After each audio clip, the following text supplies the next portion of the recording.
ছিন্নমস্তা। দশমহাবিদ্যার তৃতীয় রূপ হলো ছিন্নমস্তা। দেবীর এই তৃতীয় রূপই সব থেকে ভয়ঙ্কর। তিনি উলঙ্গিনী, স্বর্ণদাত্রী, রক্তদাত্রী। বাম হাতে ধরে আছেন নিজের মাথা এবং গলা থেকে নির্গত রক্তের স্রোত 3 ধারার মধ্যে মাঝের ধারা সেই ছিন্ন মস্তকে পান করছেন।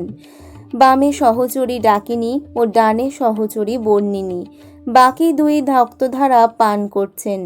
তিনি দিগম্বরী, মুন্ডমালিনী ও মুক্তকেশী। ছিন্নমস্তা দেবী নানান ফুলে শোভিত, গলায় মুন্ডমালা এবং নাগ উপবিত। রতি ও কামদেবের ওপর তিনি দণ্ডায়মান। একদিন পার্বতী ডাকিনী ও বর্ণিনীকে নিয়ে মন্দাকিনী নদীতে স্নান করতে যান।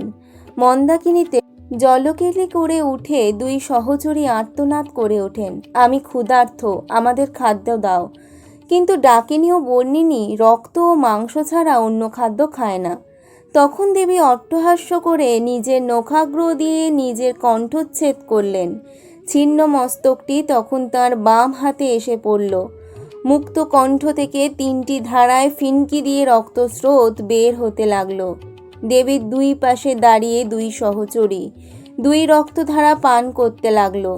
মধ্যধারা দেবী সেই ছিন্ন মস্তক দ্বারা পান করতে লাগলেন। ভয়ঙ্কর ভয়াল রূপের এই ছিন্নমস্তা ধ্বংসের প্রতিরূপ। ষোড়শী বা ললিতাম্বা ত্রিপুরা সুন্দরী। দশমহাবিদ্যার চতুর্থ রূপ হল ষোড়শী। পূর্ণতা ও পূর্ণাঙ্গতার স্বরূপ, শ্রীকুল সম্প্রদায়ের সর্বোচ্চ দেবী। দুর্গার অন্য রূপ শতাক্ষীর দেহ হতে আবির্ভূত হন ষোড়শী। ষোড়শীর অপর নাম স্ত্রীবিদ্যা। ত্রিপুরা সুন্দরী রাজরাজেশ্বরী। ত্রিপুর শব্দের অর্থ মন, চিত্ত ও বুদ্ধি। দেবীর 4 হাত, গায়ের রং জবা কুসুম অর্থাৎ ভোরে সূর্যের মতো। হাতে নানানবিধ অস্ত্র। মহাদেবের নাভি পদ্মের উপর দেবীর অধিষ্ঠান। নিচে দেবগণ স্তব করছেন। শঙ্করাচার্য অভিনবগুপ্ত কর্তৃক এই দেবী পূজিতা হয়েছিলেন। ভুবনেশ্বরী। দশমহাবিদ্যার পঞ্চম রূপ হল ভুবনেশ্বরী। ইনি পার্থিব জগতের শক্তি সমূহের প্রতীক।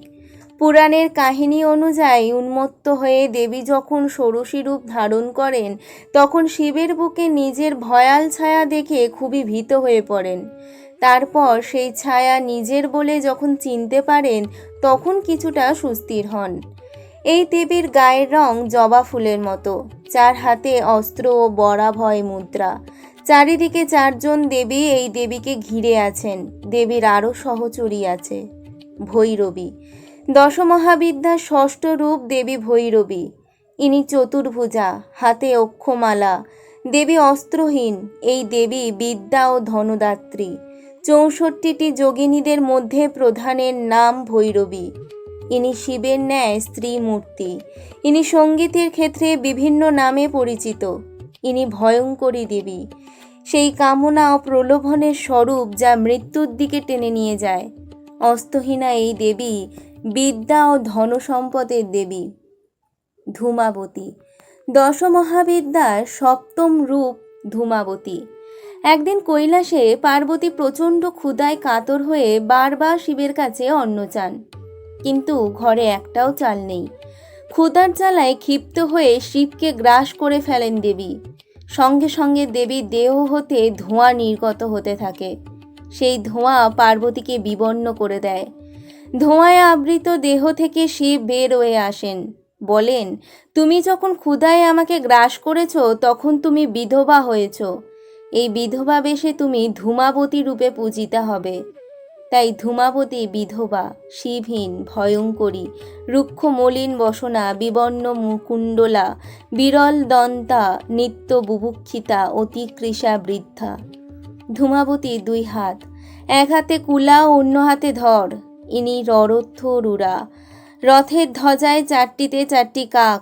ইনি কখনো কখনো মহা অলক্ষ্মী বা জ্যেষ্ঠা দেবী নামেও অভিহিতা। বগলা। দশমহাবিদ্যার অষ্টম রূপ বগলা। রুরু নামক দৈত্যের পুত্র দুর্গম দেবতাদের চেয়ে বলশালী হওয়ার জন্য ব্রহ্মার তপস্যা করে বর প্রাপ্ত হন। দেবীর গায়ের বর্ণ পীত, বসন পীতবর্ণ। সুধা সমুদ্রের মাঝে সিংহাসনে উপবিষ্টা। এর বাহন সব। দ্বিভুজ দেবী বাম হাতে দুর্গম অসুরের জিহ্বা ধরে ডান হাতে গদা দিয়ে শত্রু দমন করেন। ইনি শত্রু বিনাশিনী দেবী। ঈর্ষা, ঘৃণা ও নিষ্ঠুরতার মতো মানব চরিত্রের অন্ধকার দিক নিয়ন্ত্রণ করেন। মাতঙ্গী দশমহাবিদ্যার নবম রূপ হল মাতঙ্গী। এই দেবী শ্যামবর্ণা, ত্রিনয়না, চতুর্ভুজা ও সিংহাসনে উপবিষ্টা। এর সন্তান হাতি। কমলা দশমহাবিদ্যার শেষ বা দশম রূপ ঐশ্বর্য লক্ষ্মী কমলা। কমলার উৎপত্তি সমুদ্র মন্থনের সময়। দেবী চতুর্ভুজা। দেবীর দুই ডান হাতে পারিজাত পুষ্প ও বাম দিকে ওপরের হাতে বরমুদ্রা ও সমুদ্রের মধ্যে দেবী স্ফুটিত পদ্মে আসীন। দুই পাশে দুইটি হাতি সুর দিয়ে কলসে করে জল দিয়ে দেবীকে স্নান করাচ্ছে। আবার চণ্ডীর এক রূপ কমলেকামিনী। ধনবৃত্ত সওদাগরের পুত্র সুমন্ত সিংহলে যাওয়ার সময় এই রূপ দেখেছিলেন। এইভাবে 10টি মূর্তি কখনো ভীষণ দর্শনা, আবার কখনো শান্ত সৌম্য মূর্তিতে মহাদেবের প্রীতি উৎপাদন করে সতী স্বামীর অনুমতি আদায় করে পিতৃগৃহে যাত্রা করেন।